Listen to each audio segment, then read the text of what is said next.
Okay, episode 8 was fantastic already because we got a lot to talk about. Also, if my voice sounds weird, it's just because I'm recovering from a cold at the time of recording this. But, anyhow, Tsubasa appeared, and in human form. Well, Tsubasa was in the second episode, and I did kind of, say about, Tsubasa's, made that theory saying, what if Tsubasa was the little brother of Sora? Well, no, that's not true at all. But hey, it was a good theory anyway, in my opinion. But I guess he could be like a little brother to Ellie or something like that because he definitely loves her a lot that he wanted to take care of her a bit. But Sora was suspicious of him. As this episode started with Ellie starting to crawl and trying to get her rattle, but she almost followed until Tsubasa caught her and helped her get it. But when Sora came back, he was gone. And outside in his bird form. So she didn't see him yet. We also get to know, during dinner time, that birds in Skyland are, close-knit with the Skyland people. That they do, stuff that Skyland people would do. There's even bird models, birds that work in the, Royal Palace, and there's birds like the bird from the first episode that carried Sora around, who also appears in this episode along the way. We'll get back to him later. Although he doesn't have a name yet. Maybe we'll get a name somewhere around the line. But when Sora, caught, Tsubasa in her room, she tried to capture him and they both fall out the window. Well, Tsubasa fell out the window first and Sora chased after him. But he turned back into his bird form and Yo-Yo came down and asked to please let Tsubasa go, as he was acquainted of her. And they went to explain this more, but it seems that Sora is just, territorial that she is suspicious. But it turns out, but this is where Tsubasa's story starts to fly out. Get the joke? Fly. Tsubasa came to Sword and Shield's theory when the storm happened and opened up a portal, which leads to Earth and Skyland and connects for a little bit. This also explains how, the Sky Jewel from episode 3 ended up there, because it also shows a flashback of that happening. That when this storm, or a storm like this happens, it does open up a way from Skyland and the city of Shorishido. So that's a cool reference to that. And basically, Tsubasa fell through this hole, and Yo-Yo found him. There's also the question of, if Tsubasa was scared and why he didn't speak, and to Sora when she came here, and that she also knows that he comes from the tribe called Puny Bird, which has the ability to turn into humans. But it seems like Tsubasa's the shy one here, because in the last episode they were say that Sora says, "Oh, I'm shy person." But no, Tsubasa is the actual shy person here. But it, took over time that Sora and Tsubasa would get to know each other better, as they both cared for Ellie-chan. But Sora was also worried and glad that, Tsubasa wasn't, an accomplice of Kabuton, because Ellie-chan would be in danger that way. And that's, kind of why, she stayed home from school that day, too. And by doing so, Ellie started walking, and she wanted to, make sure Ellie doesn't fall, and Tsubasa, told her to be quiet, and they just, watched it. Ellie, as she did not give up, and started to walk, which was really adorable during that scene. And Sora was, so glad about, Ellie to not be able to give up, that she was able to walk. Or in this case, stand, because she did fall afterwards. And luckily that Tsubasa and Sora caught her at the same time.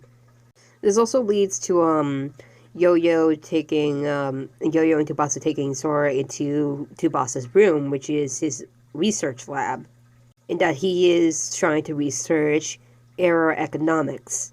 I don't know if I said that right, but the study of flight for airplanes and stuff. And Tsubasa tells that his dream is to fly, because the Puny Bird tribe is a type of bird tribe that cannot fly. And that was the reason they could not fly was because they traded the ability to fly to have the ability to turn into humans. In a flashback that shows Tsubasa and his father on that same bird in episode 1 that took them around because they could not fly on their own, so they needed another bird to take them along, which being that bird. A gust of wind blew Tsubasa off the bird's back, and he almost fell in. In a desperate attempt, his father ran and saved his son from falling, but also had some chance at flying. Which this is how Tsubasa got his dream of wanting to be able to fly, but he could not fly, and also that a lot of the birds in the tribe made fun of him for trying to fly in the first place. And he also asked his father about how he did it, and then his father says, "I actually do not know. I just thought it was out of a desperate attempt to save you." But that was just not a chance for Tsubasa that he wants to have his dream to fly, so he been trying hard and hard until that storm came, and he tried again, but that was probably not a good idea, as that led him to be lost in the storm and end up in the city. And he could have gone back, but he did not, as he wanted to study to fly, and he stayed there with Yo-Yo, which was about 1 year ago now, before the start of the series.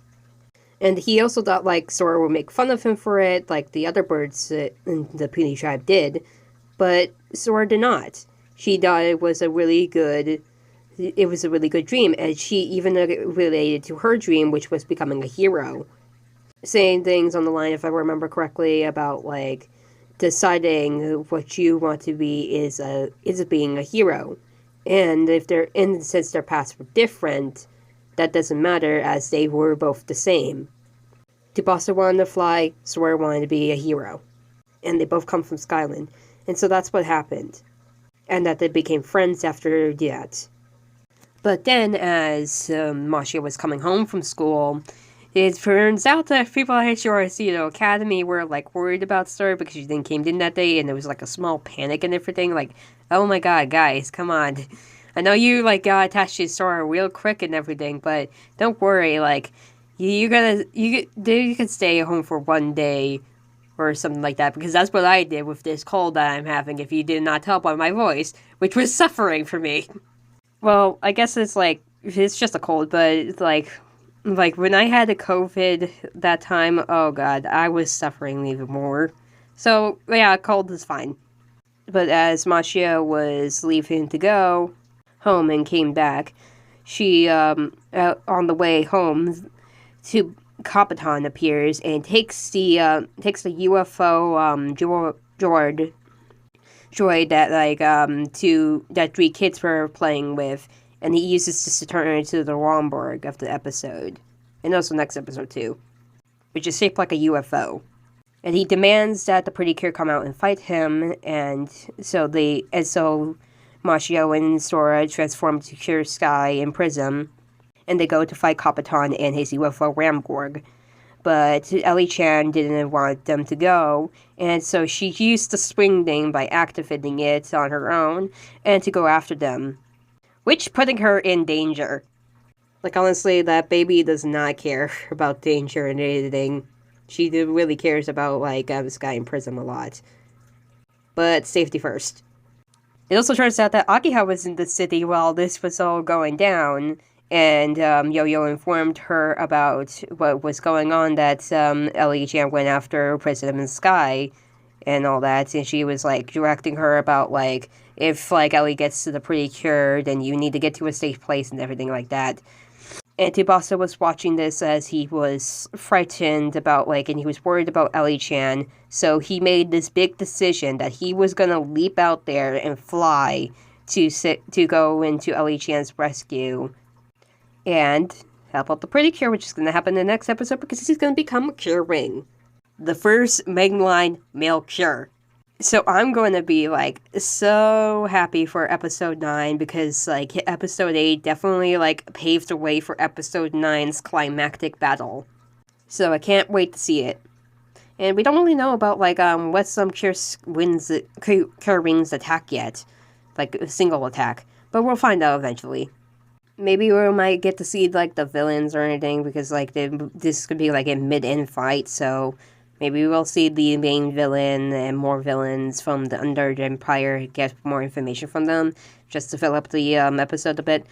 But anyways, that is my review for episode 8 of Hirogaru Sky Pretty Cure. And I just wanted to say it was a good episode, and I really liked the Tsubasa, and I think I'm gonna call him a Pretty Cure Andromeda Shun. You know why I said that. I just like Saint Seiya a lot, so I'm into classics. Just to tell you that. I love classics a lot. But yeah, I would die if I saw a picture of them with him and Shun. But anyhow, I have to end this because it's getting too long, and see ya. Bye.